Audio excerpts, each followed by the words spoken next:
అందరికీ నమస్కారం అండి. అందరూ మంచిగా ఉండాలని కోరుకుంటూ మీకోసం ఈరోజు ఒక మంచి మాట. కోపం. కోపం 2 విధాలుగా ఉంటుందండి. కొంతమంది అరిచి చూపిస్తే, కొంతమంది మౌనంగా దాచుకొని దాన్ని ఎక్స్‌ప్రెస్ చేస్తారండి.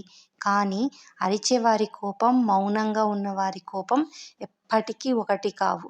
అరిచిన వారి కోపం చల్లబడుతుంది. వాళ్ళు అంతా కూడా బయటికి కక్కేస్తారు.